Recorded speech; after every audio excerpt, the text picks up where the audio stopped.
Oke. Dan selanjutnya adalah berkaitan dengan proses manajemen risiko. Nah, sekian tahun yang lalu Pak Al tadi sudah menyinggung di tahun 2012 hingga 2013 pada waktu penyusunan SMKP ya para penyusun ingin untuk membuat SMKP yang mampu beradaptasi dan bahasa lainnya mungkin tidak lekang terkena paro ya tidak lekang tidak kena paro maka harus mampu membuat suatu sistem yang mampu beradaptasi dalam segala kondisi. Nah, pada saat itu eh, adalah isu manajemen risiko yang harus masuk di dalam SMKP. Ya, harus masuk di dalam SMKP.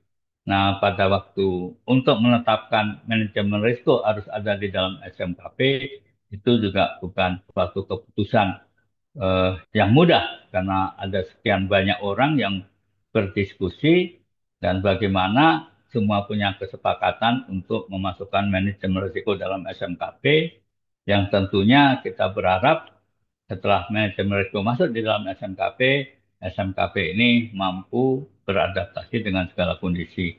Nah, ini sepertinya Pak Al nih yang pada waktu itu kenceng menyampaikan kita perlu manajemen risiko di dalam satu sistem manajemen.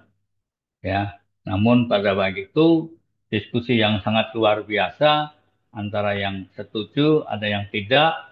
Namun demikian, karena sudah ada di dalam ISO 31000, maka manajemen risiko itu ditetapkan untuk ada di dalam SMKP. Pak Al, silakan Pak Al untuk eh, ya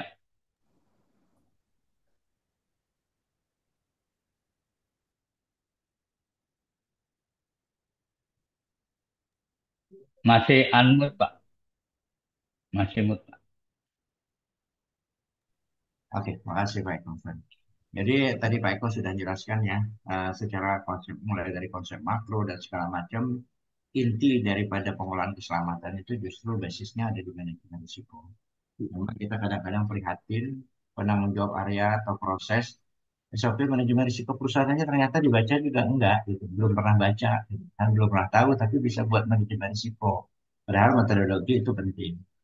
Tadi tahapan proses ini ya silakan bisa dikembangkan saja.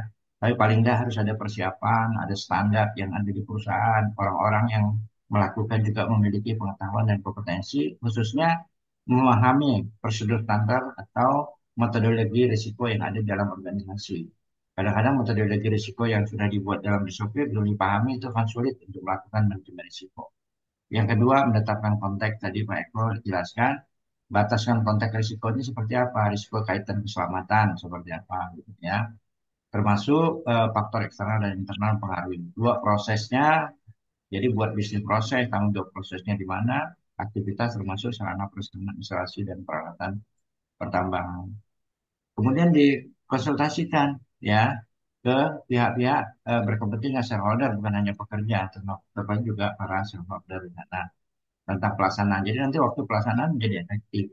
Kemudian baru mengidentifikasi bahaya, ya orang yang paham akan bahaya-bahaya atau sumber-sumber yang berpotensi. Kemudian baru dinilai risiko. Risikonya inti dari identifikasi bahaya risiko itu ada dua. Risiko dapat diterima atau risiko tidak dapat diterima. Maka kita lihat di dalam prosedur kita risiko yang dapat diterima seperti apa. Apakah yang low moderat ya atau hanya low, moderat, high dan ekstrimnya belum dapat diterima dan seterusnya. Lihat prosedur pengendalian di dalam perusahaannya seperti apa. Baru penetapan pengendalian, apakah identifikasi bahaya risiko sudah cukup? Kalau belum, biasanya dilakukan identifikasi bahaya risiko lanjutan. Kemudian implementasi, kemudian tinjau ulang, dan jangan lupa tentu harus didokumentasikan.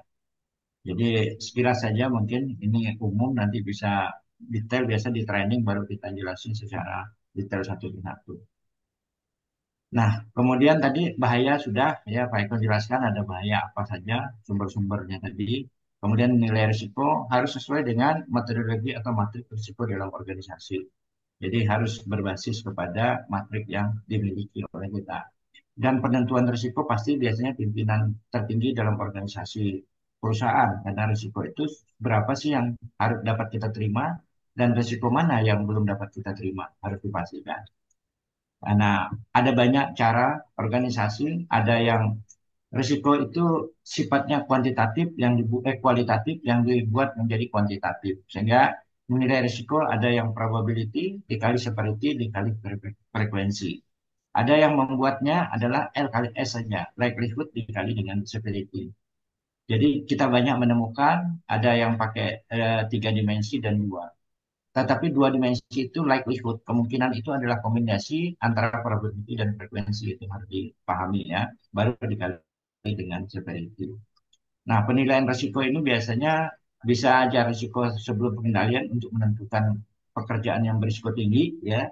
Kemudian risiko tinggi buat biasanya bisa jadi golden rule di dalam perusahaan, bisa juga menjadi standar risiko utama atau apapun gitu ya. Ada jadi major hazard standard itu dari risiko yang secara basis tinggi. Kemudian ditetapkan pengendalian, nah risiko sisa dilakukan pengendalian lanjutan tentunya. Oke, saya tidak jelas. Ya, tapi prinsip dasar dalam pengelolaan risiko tadi kita adalah melakukan protection daripada produksinya kita. Jadi berbicara tentang keselamatan tidak semata-mata kita hanya orangnya tadi sehat selamat, Pak Eko sudah jelaskan, tetapi juga perusahaan itu, berbisnis itu adalah aman, efisien, dan produktif. Jadi di kanan sudah eh, produksi jadi kita adalah biasanya setiap kejadian atau insiden itu pasti akan mengganggu proses produksi kita. Proses produksi terganggu seperti apa? Ya, bisa saja waktu kerja yang terganggu sehingga harus kita produksi menjadi tidak. Bisa saja orang-orang yang sudah kompeten dan terlatih itu juga menjadi cedera sehingga tidak bekerja. Bisa alat peralatan dan banyak hal lain mungkin yang kita sudah belum lagi kerugian harta benda. Nah, agar produksi kita lancar, ya orang-orang yang bekerja aman sehat, ya, maka kita sesuai dengan tujuan membangun bisnis perusahaan pasti produksi lah. Apa yang kita kelola di perusahaan tidak hanya menyelamatkan orang, tetapi juga produksi menjadi efektif. Jadi kejadian, ya, dari risiko-risiko sehingga menimbulkan suatu kejadian atau insiden bisa menyebabkan terganggunya proses produksi, ya, termasuk orang yang ada di dalamnya. Nah, untuk itu prinsip pertama kita mengelolanya adalah dengan risk prevention-nya. Jadi mencegah kejadian jangan sampai terjadi. Ya, bagaimana kita mengelola, memanage risiko, mengidentifikasi risiko-risiko agar kejadian tidak terjadi. Tetapi dalam penetapan pengendalian, kalau risiko sudah terjadi, kejadian sudah terjadi, tetap kita harus melakukan pengendalian berupa risk mitigation, mencegah kerugian. Sehingga jangan sampai terjadi insiden, tapi terjadinya near miss saja, ya, dengan kita melakukan pengelolaan risiko ini. Nah, filosofi dasar ini juga yang sekarang di dalam penentuan insiden di pertambangan. Nah, buat teman-teman semua, jadi eh, tadi pengendalian ini adalah sifatnya preventif dan proaktif tentunya, protektif ya, reaktif ya, preventif, protektif. Nah, kemudian di dalam pertambangan kita juga sudah ada SNI 7081 ini saya nggak perlu jelasin ya, tinggal dibaca teman-teman. Dalam pengolahan risiko ini prinsipnya tadi adalah hierarki pengendalian, sumber dikendalikan, paparan dikendalikan, juga manusianya.